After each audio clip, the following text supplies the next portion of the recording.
Hello everyone, I hope you are living very well and आप अपनी पढ़ाई का, फैमिली का ध्यान काफ़ी अच्छे तरीके से रख रहे होंगे और अपनी लाइफ को शानदार तरीके से एंजॉय कर रहे होंगे। दोस्तों, मैं इस वीडियो को लेकर के आया हूँ आप लोगों के सामने, जिसमें मैं हिस्ट्री से स्टार्ट करूँगा अपनी क्लासेस को। और आज हमारा हिस्ट्री का फर्स्ट लेक्चर होगा, ये फर्स्ट क्लास होगी और हम इसको स्टार्ट करेंगे। उससे पहले मैं आप लोगों को कुछ चीज़ें बता देता हूँ। ये मेरी जो क्लास है, चाहे वो फिर ऑब्जेक्टिव क्वेश्चन हो या कोई कॉन्सेप्चुअल क्वेश्चन हो, यानी IAS PCS में जो भी पूछे जाते हैं, या फिर किसी स्टेट का जो PCS होता है या SI वगैरह, जो भी UP टेट वगैरह, जो भी हिस्ट्री सब्जेक्ट को लेकर के अपना काम कर रहे हैं, मैं उन सब के लिए लेक्चर लेकर के आया हूँ। तो हम इस पे बात करेंगे आगे चल कर के। तो उससे पहले मैं आपको एक चीज़ बता देता हूँ, मैं गारंटी लेता हूँ इस चीज़ की कि अगर आप लोग मेरे साथ में जुड़े रहे, अब हम हर एक क्वेश्चंस को देखेंगे। हम प्रीवियस ईयर के क्वेश्चन पेपर भी लगाएंगे साथ में, और जो क्वेश्चंस बन सकता है नेक्स्ट टाइम में हम उसको भी देखेंगे, उसको भी डिस्कस करेंगे यहाँ पर। और जो भी क्वेश्चंस इंपॉर्टेंट होगा मैं आपको बताता चलूँगा वहीं पर ही, कि आप इसको नोट कर लीजिए। एक बार मैं रिमाइंड कराता चलूँगा आपको। एंड लेकिन मैं यहाँ से एक चीज़ क्लियर कर देता हूँ दोस्तों, कि बहुत कन्फ्यूज़न रहता है कि सर, एंड देन मैं यहाँ से क्लियर करके चलूँगा एक चीज़ को, कि कोई भी क्वेश्चन हमारा नहीं छूटेगा, बस आपको हार्ड वर्क करना है। और नोट्स की अगर बात करें कि सर नोट्स का क्या होगा, नोट्स को कैसे बनाएंगे, तो नोट्स की अगर मैं बात करूं तो देखो, नोट्स कुछ नहीं होगा, जो जैसे मैं यहाँ पे कराता चलूँगा बस आप लोगों को वही सब नोट करना है। मेरी कुछ ऑथेंटिक बुक्स हैं जिनको मैं आप लोगों को दिखाना चाहूँगा। फर्स्ट, जैसे मेरी फ़र्स्ट बुक ये होती है, मैंने इसी से प्रिपरेशन की है अपनी। एंड देन फिर मैंने ये भी देखी है, देखो दोनों, ये NCERT है, ये RS शर्मा की, ये दोनों ऑथेंटिक बुक हैं। एक और बुक है मेरे पास में, बट वो अभी है नहीं, मैं उसको भी दिखा सकता था आप लोगों को। एंड देन नोट्स की अगर मैं बात करें तो मैं फिर से ये कह देता हूँ आप लोगों को, जैसे मैं पढ़ाता चलूँगा बस आप लोगों को नोट करते जाना है उसको, वही आपके जो है ना नोट्स बनेंगे, और उसको अच्छे तरीके से बनाता चलना।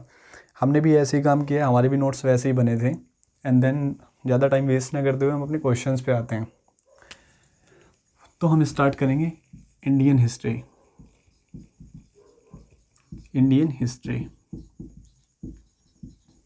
यानी भारतीय इतिहास। और भारतीय इतिहास है, देखते हैं इसको, यानी ये टॉपिक हम पढ़ेंगे, ये हमारी पूरी क्लासेस चलेंगी इसकी हिस्ट्री की। फिर उसके बाद में जो और क्लासेस होंगी उसके बारे में बाद में डिस्कस करेंगे। तो ये हिस्ट्री है क्या? तो हिस्ट्री, सबसे पहले तो हमें पता होना चाहिए ना हिस्ट्री की डेफिनेशन का। हिस्ट्री की डेफिनेशन क्या है?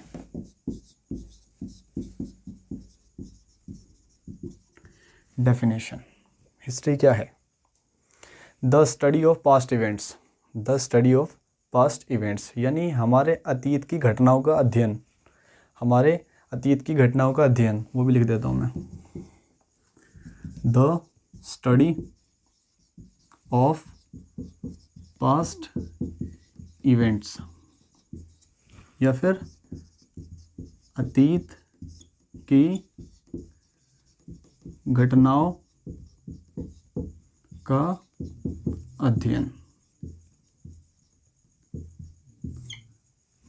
अतीत की घटनाओं का अध्ययन, ये क्या कहलाता है? हिस्ट्री कहलाता है। यानी हमारे जो कल जो बीत गया है उसमें क्या रहा है, जो वहाँ के लोग थे वो कैसे थे, क्या करते थे, क्या खाते थे, क्या पीते थे, उन सबको जो जोड़ा गया है वो हिस्ट्री के अंदर जोड़ा गया है। फिर बात कर लेते हैं हिस्ट्री वर्ड आया कहाँ से। ये हिस्ट्री वर्ड जो है आया कहाँ से है?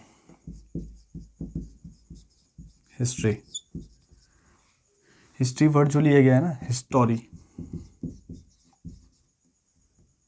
हिस्टोरिया, ये ग्रीक का एक वर्ड है, हिस्टोरिया। ग्रीक का एक वर्ड है हिस्टोरिया, जो हमने ग्रीक से ड्राइव किया है, जिसको हम हिस्ट्री बोलते हैं। मतलब क्या होता है इसका? मीनिंग होता है the knowledge get by investigation. The knowledge get by investigation यानी वो नॉलेज जो छानबीन द्वारा हम लोगों तक पहुंची है, उसको क्या कहते हैं? हिस्ट्री कहते हैं। आई थिंक ये आपको क्लियर हो गया होगा। नेक्स्ट बात कर लेते हैं, हो गया आपका हिस्टोरिया। ये पूछ लेता है कभी कि भाई कहाँ से ड्राइव्ड हुआ है, या फिर ये तो नहीं पूछेगा कभी, बट आप लोगों को पता होना चाहिए कि इसकी अगर डेफिनेशन बनती है तो क्या होती है। The knowledge get by investigation, यानी वो ज्ञान जो खोज द्वारा प्राप्त हुआ है, जिसके ऊपर छानबीन की गई है, इस तरीके से। एंड नेक्स्ट मैं बात कर लेता हूँ, ये क्वेश्चन अच्छा बनेगा और बनता भी है, वनडे एग्जाम में पूछ लेता है, जैसे फादर ऑफ हिस्ट्री, यानी हिस्ट्री का जनक किसको माना जाता है, हिस्ट्री का जनक किसको माना जाता है। तो दोस्तों आपने सुना भी होगा और नहीं सुना है तो देख लीजिएगा, हिस्ट्री का फादर माना जाता है हेरोडोटस। हेरोडोटस, ये हेरोडोटस कौन है? ये एक यूरोपियन विद्वान हुए, ये एक ग्रीक स्कॉलर हुए हैं, ये एक ग्रीक स्कॉलर हुए हैं जिनको हेरोडोटस बोला जाता है, ग्रीक स्कॉलर। एंड नेक्स्ट बात कर लेते हैं, ये आपको समझ में आ गया होगा आई थिंक, तो मैं इसको मिटा देता हूँ। नेक्स्ट बात कर लेते हैं,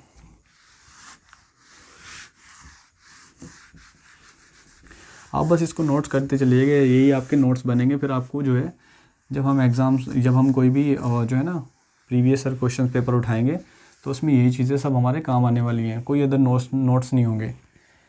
एंड आपको फादर ऑफ हिस्ट्री भी पता पड़ गया है। एंड नेक्स्ट हम देख लेते हैं, देखो ये जो हिस्ट्री है इसको 3 पार्ट्स में डिवाइड किया गया है, इसको 3 पार्ट्स में डिवाइड किया गया है।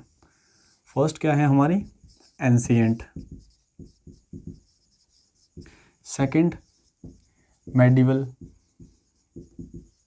एंड थर्ड की अगर बात कर लेते हैं मॉडर्न। ये हमारी होगी, यानी प्राचीन, मध्यकालीन और आधुनिक इतिहास। ये नहीं होगा हमारा एंशिएंट, मेडिवल और मॉडर्न, यानी हिस्ट्री को 3 पार्ट्स में डिवाइड किया गया है, एंशिएंट, मेडिवल, मॉडर्न। एंशिएंट की अगर बात कर लेते हैं, अब देखो दोस्तों ये तो हमने देख लिया है, अब हमें ये चीज़ भी देखनी पड़ेगी ना कि हमें इनमें कौन से इंपॉर्टेंट टॉपिक होंगे जहाँ से क्वेश्चन बनते हैं, उन क्वेश्चंस को हम लिख लेते हैं, थोड़ा नोट कर लेते हैं और फिर एक एक करके उस टॉपिक को हम अपना करते जाएंगे। मैं आपको बोल रहा हूँ जैसे मैं लिखते जा रहा हूँ, बस आपको वैसे नोट्स बनाने हैं। कोई दिक्कत, कोई परेशानी आती है तो आप मुझे कमेंट बॉक्स में कमेंट करके पूछ सकते हैं, मैं हमेशा कमेंट पढ़ता हूँ। एंड नेक्स्ट चलते हैं, सिलेबस देख लेते हैं कि इसमें हमें क्या पढ़ना है, इसमें हमें क्या पढ़ना है और इसमें हमें क्या पढ़ना है। मैं फिर से रिमाइंड करा देता हूँ, मैं गारंटी लेता हूँ इस चीज़ की कि अगर आप मेरे साथ में पूरा स्ट्रगल करोगे, मेरे साथ में अच्छे से बने रहोगे, आई होप मैं आप लोगों का कोई क्वेश्चन छूटने नहीं दूंगा। कोई भी क्वेश्चन ऐसा नहीं होगा कि सर वो क्वेश्चन आपने कराया ही नहीं है, मैं वहीं से आपको रिमाइंड करता चलूँगा जो क्वेश्चन पूछा गया है और पूछा जा सकता है। नेक्स्ट आपने ये भी नोट कर लिया होगा, सिलेबस लिखना है हम लोगों को, तो हटा देते हैं इसको।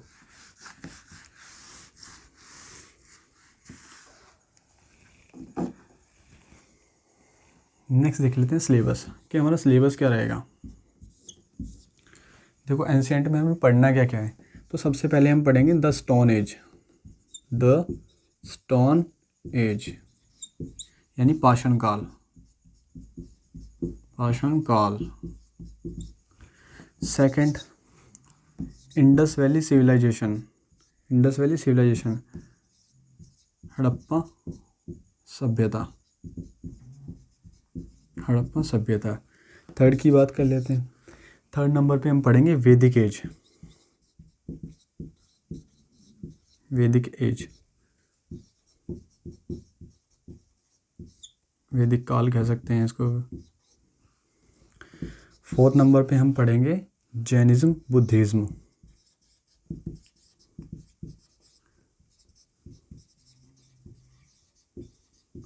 और जैनिज्म और बुद्धिज्म का तो आपको पता ही है कि आप कोई भी क्वेश्चन देने जाते हैं तो यहाँ से तो क्वेश्चन मिलता ही मिलता है, यहाँ से और यहाँ से तो क्वेश्चन मिलता ही मिलता है। अगर हम बात करें कि कहीं और की तो वैसा तो नहीं होगा, बट ये क्वेश्चन मिलता ही मिलता है, यहाँ से तो छूटने का कोई चांस ही नहीं है। 5 नंबर पे देख लेते हैं 16 महाजनपदास,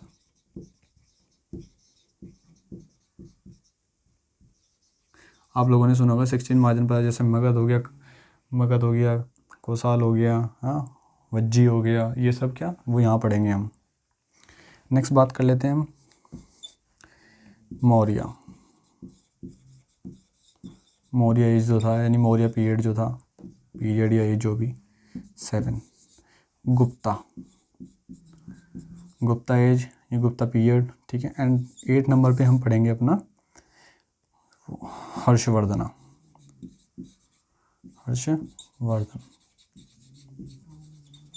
ये पढ़ेंगे हम ऐसे, हर्षवर्धन, महाजनपदा, जैन बौद्धा, ये पढ़ेंगे हम।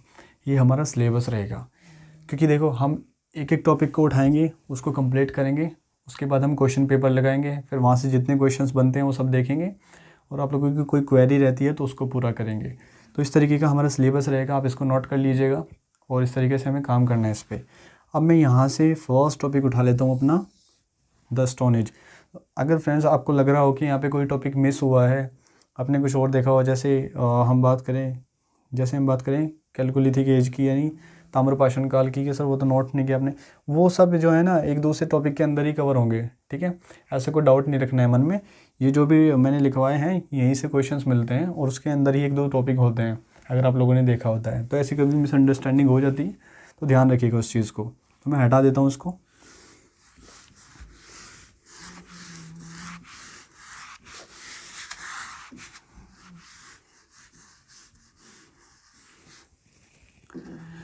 एंड देन हम बात कर लेते हैं अभी द स्टोन एज की। द स्टोन एज,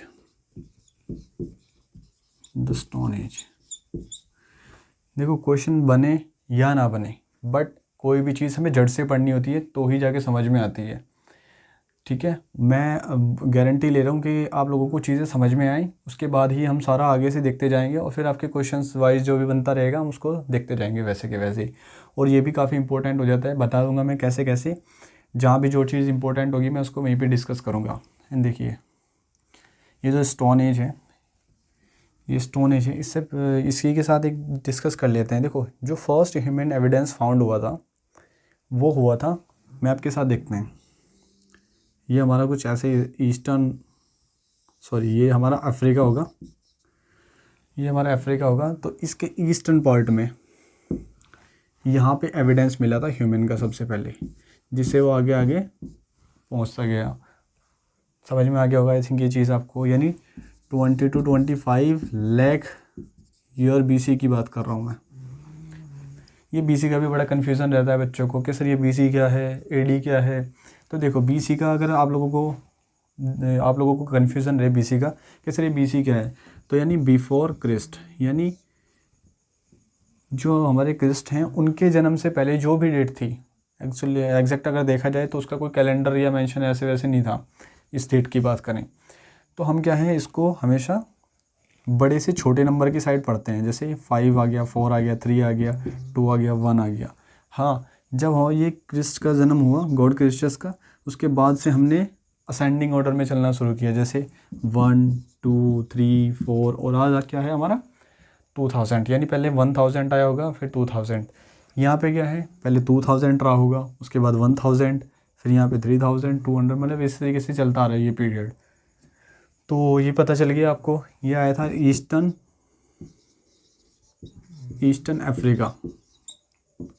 अफ्रीका, यानी पूर्वी अफ्रीका, ऐसे आप नोट कर लेना इसको। पूर्वी अफ्रीका में इसका फर्स्ट एविडेंस मिलता है, किसका, ह्यूमन का। कहाँ पे मिला था, यहाँ पे, आदि मानव का, प्रीमल का, यहाँ पे जो एविडेंस मिलता है वो यहाँ पे मिलता है। एंड नेक्स्ट चलते हैं, इसको हटा देते हैं एक बारी।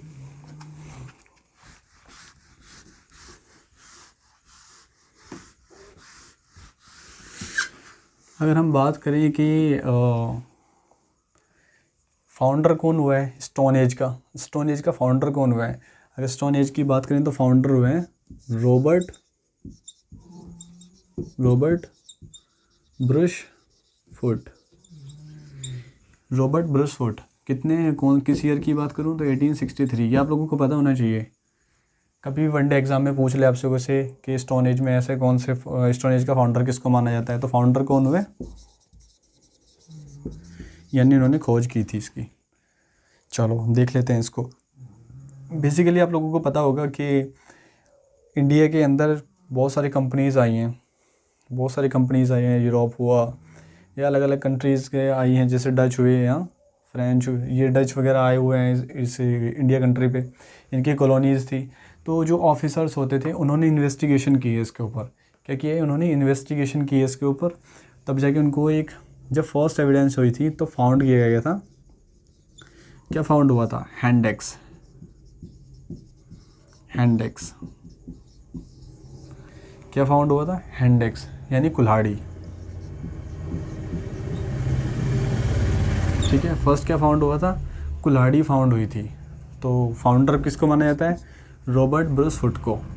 विच, तो ये ईयर कंप्लीट, ये ईयर इम्पोर्टेंट हो सकता है, इसको आप नोट कर सकते हैं। बस अगर उसकी बात करूँ मैं, जैसे मैंने लिखा था 22-25 लाख ईयर अगो, ठीक है, यानी BC, तो वो ऐसी कोई डेट नहीं है, क्योंकि वो डिस्प्यूट डेट मानी जाती हैं। जितने भी जो हिस्टोरी स्कॉलर हैं, जितने भी, सबका डिस्प्यूट है इस चीज़ के ऊपर। NCERT में कुछ दी हुई है, किसी ऑथेंटिक बुक की अगर बात करें उसमें सब में अलग अलग मिलेगी। तो वन डे एग्ज़ाम या कोई भी एग्ज़ाम हो तो उसमें नहीं पूछेगा वो। तो उस चीज़ का कभी डाउट नहीं रखना है कि सर यहाँ से डेट वगैरह पूछी जाती है, नहीं।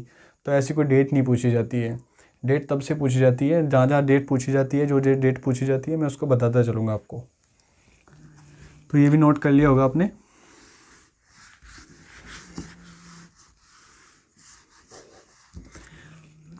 स्टोन एज की अगर बात करूँ तो आगे इसको फर्दर 3 पार्ट्स में डिवाइड किया गया है। इसको फर्दर 3 पार्ट्स में डिवाइड किया गया है। पेलियोलिथिक एज, हिंदी भी मैं डिस्कस करता चलूँगा। कोई चीज़ अगर छूट जाए तो आप उसको लिख सकते हैं, जैसे हिस्ट्री में होगा वैसे ही। तो मेसोलिथिक एज।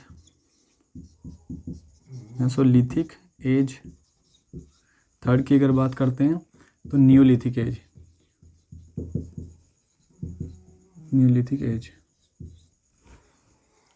स्टोन एज को 3 पार्ट्स में डिवाइड किया गया है। फर्स्ट पार्ट क्या होगा? यानी पूरा पाषाण काल, मध्य पाषाण काल,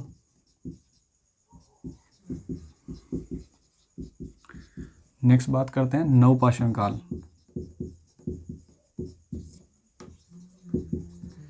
इस तरीके से डिवाइड किया गया इस हिस्ट्री को। ठीक है, तो अब देख लेते हैं एक एक करके कि एक टॉपिक उठाते हैं और देखते हैं, जिनमें जो इम्पोर्टेंट होगा उसको करते चलेंगे। मैं फिर से याद दिला देता हूँ आप लोगों को, बस ये ऐसे ही नोट्स बना के चलना है आप लोगों को। कोई भी नोट्स की ज़रूरत नहीं पड़ेगी, बस अच्छे से नोट्स बनाना, ताकि जब आपको रिवीजन करना पड़े तो उसमें कोई समझने में कोई दिक्कत ना हो।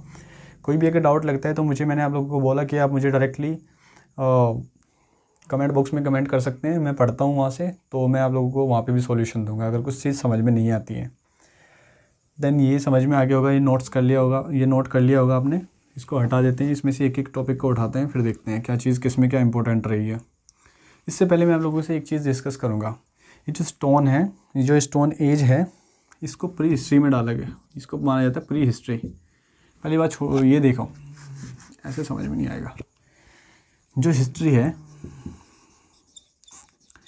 इसको 3 पीरियड्स में सेपरेट किया गया है इसको, हिस्ट्री को। फर्स्ट पीरियड क्या है इसका? हिस्ट्री का फर्स्ट पीरियड है प्री हिस्ट्री।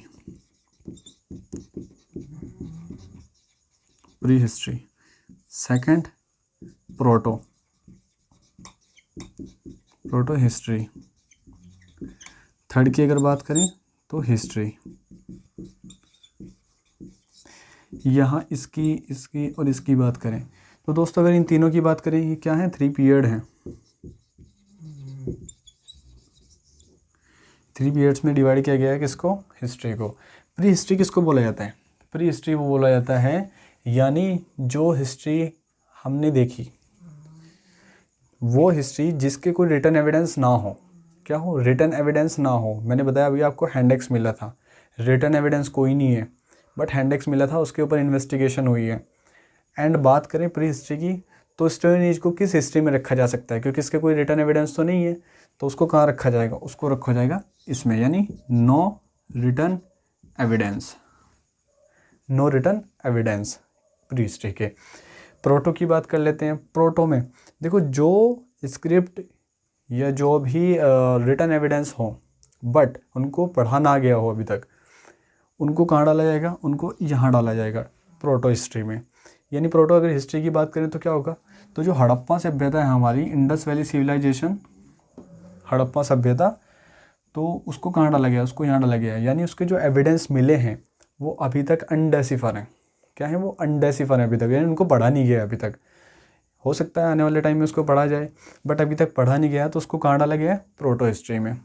बात करूँ हिस्ट्री की, तो जो रिटन एविडेंस मिलते हैं, कौन से रिटन एविडेंस जो भी मिलते हैं, उसको हिस्ट्री के अंदर डाला गया है। ये काफ़ी इंपॉर्टेंट हो जाता है। अगर यहाँ से पूछ ले कि प्री हिस्ट्री, प्रोटो हिस्ट्री और हिस्ट्री में क्या डिफरेंट होता है, तो आप लोग इस तरीके से ईजिली उसको देख सकते हैं। नेक्स्ट यहाँ से आगे बढ़ते हैं। तो स्टोन एज को भी इसी के अंदर डाला गया है हिस्ट्री को।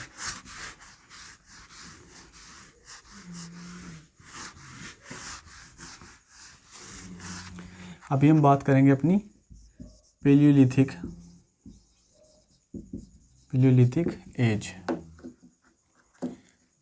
यानी पेलियोलिथिक एज क्या थी इसमें, यानी वो जो 3 पार्ट्स में डिवाइड किया था, पेलियोलिथिक, मेसोलिथिक, न्यूलिथिक।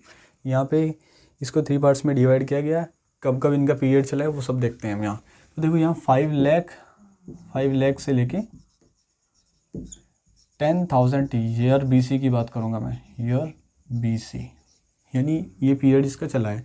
मैंने फिर बताया डेट कोई इंपॉर्टेंट नहीं है, बस आप लोगों को थोड़ा समझ में आए चीज़ें, इसलिए मैं इसको यहाँ पे नोट किया है। मैं फिर बोल दे रहा हूँ, अभी ये चीज़ें डिस्प्यूट में हैं। जो अलग अलग ऑथेंटिक बुक हैं, NCERT है, उन सब में डिफरेंट है ये, तो इसके ऊपर कभी क्वेश्चन नहीं बनता है। बस थोड़ा आप लोगों को याद रहे, चीज़ें समझने में आसानी हो, इसलिए मैं इसको यहाँ पे मेंशन किया है। बात कर लेते हैं प्रोटो हिस्ट्री। यहाँ से अब हमारा पढ़ना स्टार्ट होगा कि प्रोटो हिस्ट्री क्या है। देखो प्रोटो हिस्ट्री में अगर बात करें कि ये लोग करते क्या थे, आदि मानव जो थे करते क्या थे। फर्स्ट थिंग तो मैं यहाँ पे क्लियर कर देता हूँ, इसको स्टोन एज ही क्यों बोला जाता है। वो जो हम पढ़ रहे हैं स्टोन एज को, इसको स्टोन एज क्यों बोला जाता है। देखो दोस्तों, बेसिकली आप लोगों को पता होगा कि यहाँ पे किसी भी मेटल का इन्वेंशन नहीं हुआ था। तो जब किसी मेटल का इन्वेंशन नहीं हुआ तो यूज़ किसका करेंगे, सिक्योरिटी के लिए भी करेंगे, और कोई शिकार करना है तो उसके लिए भी करेंगे, और वैसे भी कोई खड्डा खोदना है तो उसके लिए करेंगे। इवन लास्ट पीरियड में, इसके पेलियोलिथिक के लास्ट पीरियड में फायर का भी एविडेंस हुआ था। वो कैसे हुआ, वो स्टोन से हुआ, तो इसलिए इसको स्टोन एज बोला जाता है। हालांकि यहाँ पे कुछ एविडेंस बोन्स के भी मिलते हैं, मतलब बोन्स के टूल हुआ करते थे इन लोगों के पास में, बट ज़्यादा यूज़ किसका हुआ है, ज़्यादा यूज़ हुआ है यहाँ पे स्टोन का, तो इसलिए इसको क्या बोला जाता है, स्टोन एज। तो आप लोगों को ये क्लियर हो गया होगा। तो यहाँ पे बात करें पीलियोलिथिक में, तो पीलियोलिथिक में ये लोग कैसे थे, इस टाइम पीरियड में ये लोग कैसे थे। तो दोस्तों, इन लोगों के पास कोई ऑक्यूपेशन तो नहीं था, काम वाम, क्योंकि डेवलप भी नहीं हुआ था अभी तक, तो इतना माइंड इतना डेवलप नहीं हुआ था, बट जंगलों में रहते थे।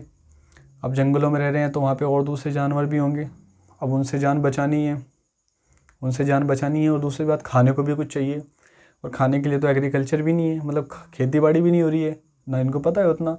तो यहाँ पे क्या करेंगे ये लोग, करेंगे शिकार। क्या करेंगे, शिकार, यानी हंटर थे ये लोग, हंटर लोग थे।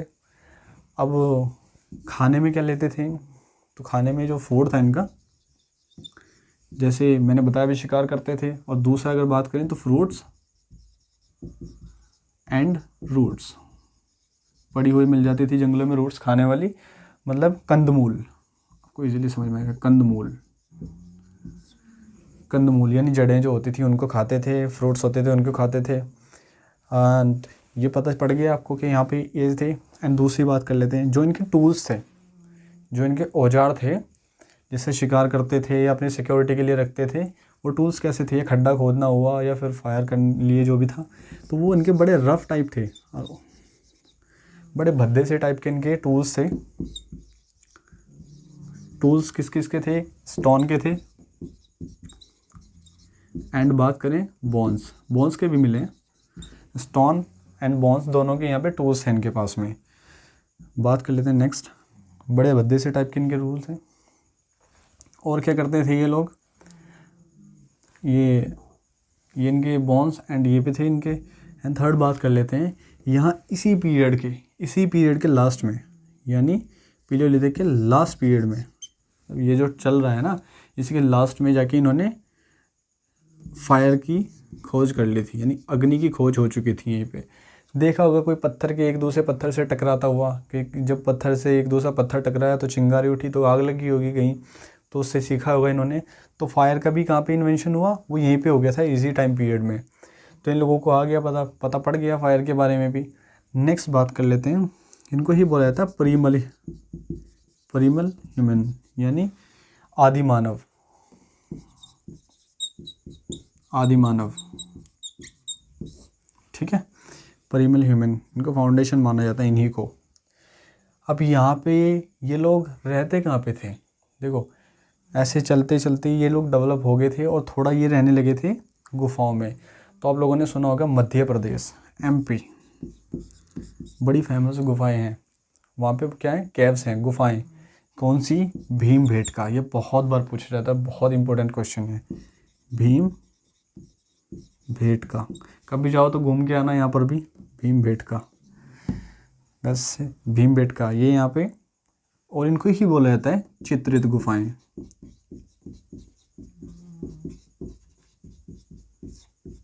चित्रित गुफाएं, ये क्या थी? चित्रित गुफाएं, भीम भेटका की चित्रित गुफाएं। यानी किसके लिए फेमस है? यहाँ पे चित्र भी बने हुए हैं, किसके? ह्यूमन के भी, और जो वाइल्ड थे यानी जानवर थे जो, उनके भी बने हुए हैं। तो यहाँ पे दोनों ही चीज़ें हैं। तो ये चीज़ आपने नोट कर लिया होगा आई थिंक। आगे बढ़ते हैं अब दूसरा उठाते हैं हम अपना मेसोलिथिक। ये भीमबेटका है, मध्य प्रदेश में, भोपाल से साउथ में पड़ता है 40 किलोमीटर। तो आप इसको मैप में भी देख सकते हैं। ये आप लोगों के लिए होमवर्क ही रहेगा कि मैप में भी आप इसको लोकेट कीजिएगा। जितना अच्छा आपको मैप में देखना पड़ेगा उतना अच्छा रहेगा, जितना मैप देखोगे उतना ज़्यादा अच्छा रहेगा।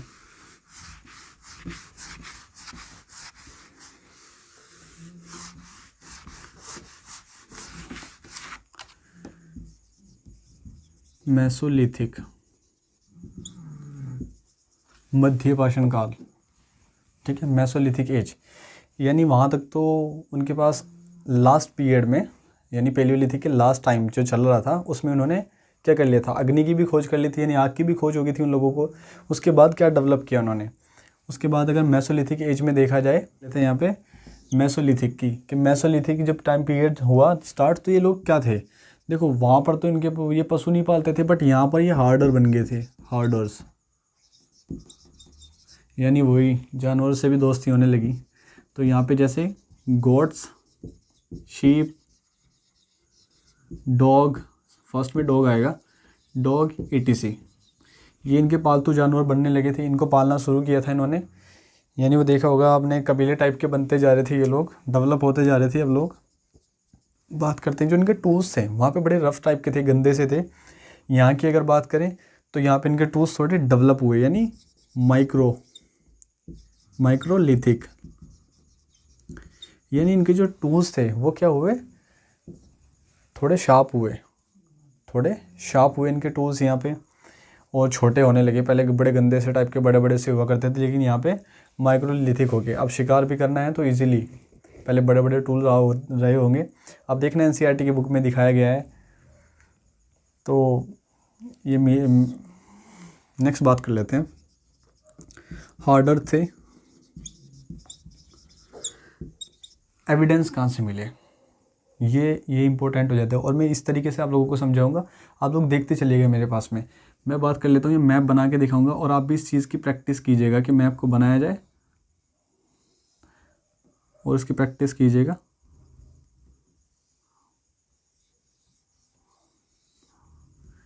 तो यहाँ पे राजस्थान होगा, तो फर्स्ट बागौर आरजे, यानी बागौर से मिले इनके एविडेंस। दूसरा एमएच, आदमगढ़, ये दो जगह है जहाँ से इनके एविडेंस मिले हैं कि भाई ये लोग क्या करते थे, इनका पालने वाला सिस्टम, यानी ऐसे हार्डिंग इन्होंने शुरू कर दी थी। हार्डर्स बन गए थे ये लोग, पशुओं को पालना शुरू कर दिया था इन्होंने। और फर्स्ट में डॉग बोला जाता है, ठीक है, ये चीज़ आप याद रखिएगा।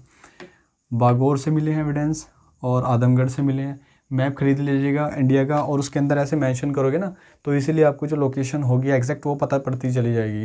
यानी राजस्थान कहाँ पे है, एमपी कहाँ पे है, एमएच कहाँ पे है, हाँ, तो वो सारी चीज़ें आप लोगों को ईजिली समझ में आने लगेंगी। यानी फिर हम बात करेंगे किसी भी जगह की तो ईजिली आप लोगों को समझ में आता जाएगा। अब हमने भीमबेटका बताया था, तो यहाँ पे पड़ता है मध्य प्रदेश में, ठीक है।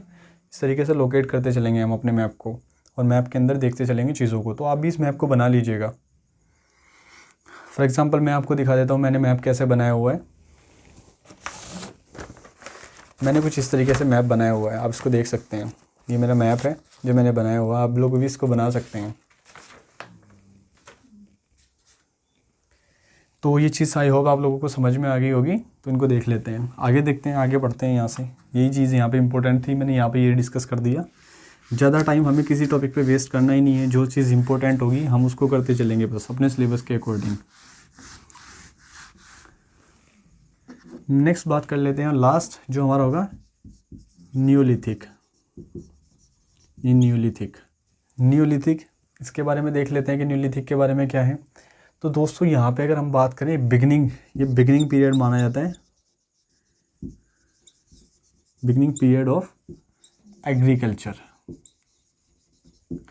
यानी यहाँ से खेती की शुरुआत होने लगी थी, यहाँ से एविडेंस मिलते हैं। यानी बिगनिंग ऑफ एग्रीकल्चर, यानी यहाँ से न्यूलिथिक एज में आते आते ये ह्यूमन इतना डेवलप हो गया था कि इसको इसकी नॉलेज हो गई थी। अगर आपसे पूछा जाए कि किस टाइम पीरियड के अंदर एग्रीकल्चर का फाउंडेशन हुआ है, तो कहाँ हुआ है, यहाँ हुआ है न्यूलिथिक एज में। ठीक है, अभी आपको पूछा जा सकता है एविडेंस कहाँ से मिले, तो जो उसके एविडेंस मिले थे वो मेहरगढ़ से मिले थे। मेहरगढ़, ये प्रेजेंट कहाँ है, ये प्रेजेंट पाकिस्तान में है, पाकिस्तान बलूचिस्तान, पाकिस्तान के बलूचिस्तान मैप में लोकेट कर लेते हैं जैसे पहले किया था।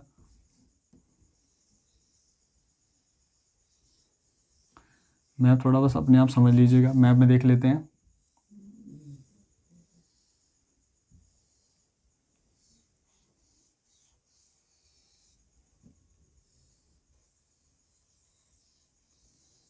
ये हमारा कुछ इस तरीके का मैप रहेगा, मैप में देख लेते हैं। थोड़ा मैप हंसिएगा मत इसको देख करके, बहुत अच्छा मैप बना है ये। ठीक है, तो बात कर लेते हैं हम, ये हमारी गंगा और यमुना रहेंगी ऐसे।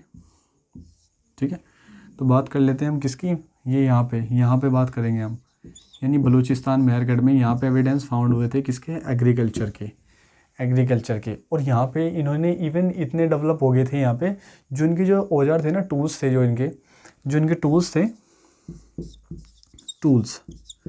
वो पॉलिश्ड हो गए थे। कौन से, पॉलिश्ड।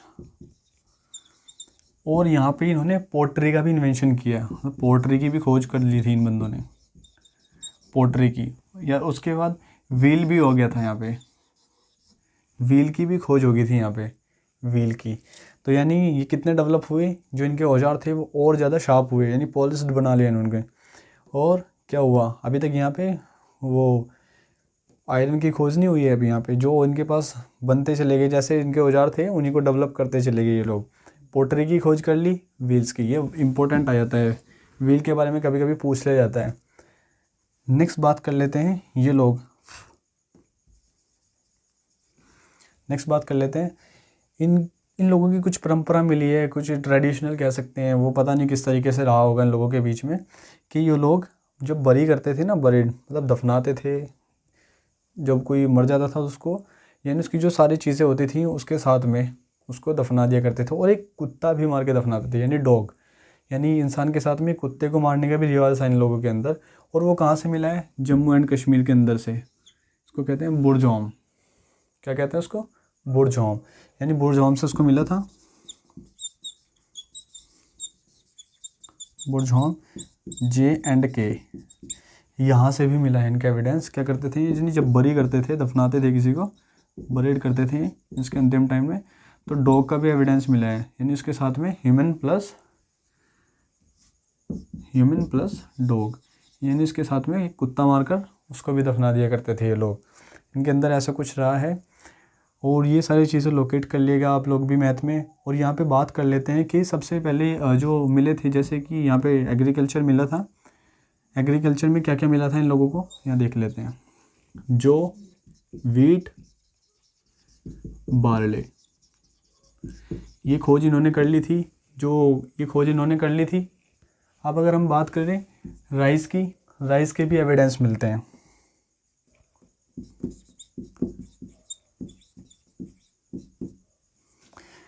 राइस के भी एविडेंस मिलते हैं, कहाँ से मिलते हैं एविडेंस राइस के एविडेंस मिलते हैं बेलन घाटी इलाहाबाद से। बेलन घाटी, इलाहाबाद,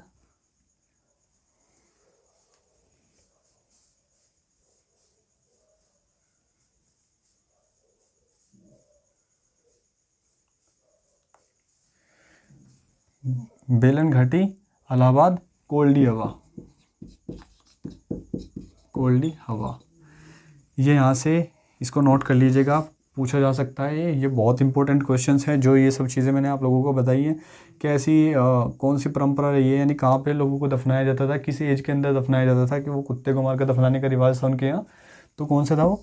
न्यूलिथिक पीरियड के अंदर, यानी नवपाषाण काल के अंदर वो लोग इस परंपरा को लोकेट करते हैं। एंड बात कर लेते हैं यहाँ पे इसके अंदर एक दो चीज़ रह गई है। तो देखो, जब एग्रीकल्चर कर रहे हैं, जब एग्रीकल्चर की शुरुआत हो गई है, अब ऐसा तो नहीं होगा कि ये हार्डर बने रहेंगे। पहले लोग क्या थे, ये लोग एक जगह से दूसरी जगह पे जाते थे, कभी पेड़ के ऊपर रहते थे, नदियों के किनारे रहते थे, गुफाओं में रहते थे। बट यहाँ तक आते आते ये लोग डेवलप होने लगे और एग्रीकल्चर की भी शुरुआत कर दी इन्होंने। पेड़ों को काटना शुरू किया, हटाना शुरू किया और वहाँ पे इन्होंने एग्रीकल्चर की शुरुआत की। अब ऐसे में कंडीशन ये बन जाती है कि एग्रीकल्चर हो गया इम्पोर्टेंट। अब एग्रीकल्चर को छोड़ के नहीं जा सकते आप कहीं। जैसे यहाँ पे पहले क्या होता था, जैसे यहाँ पे आज जिस लोकेशन पे हम आज हैं, यहाँ पे फ्रूट्स और खाने पीने की जो सोर्सेज हैं वो सब क्या हो गया, ख़त्म हो गए। अब सीज़न के अकॉर्डिंग चलते हैं। जैसे अगर हम मैंगो की बात करें तो एक सीज़न आता है, उसी सीज़न के अकॉर्डिंग चलता है। बट यहाँ पे भी कुछ ऐसा रहा होगा कि भाई एक खाना पीना जो था वो ख़त्म हो जाया करता था, फिर लोग आगे निकल जाया करते थे और लास्ट में तो हार्डर भी हो गए थे ना, मतलब पशुपालन करने लगे थे, मतलब जानवरों का पालने लगे थे। अब उनको पाल रहे हैं तो उनको भी खाने को चाहिए होगा, तो जो जहाँ पर रहते होंगे तो वहाँ पे घास फूस वगैरह जो भी था वो भी ख़त्म हो जाता होगा। तो सीजनली लोग बढ़ते बढ़ते कहाँ पहुँचे, एग्रीकल्चर की साइड पे आ गए।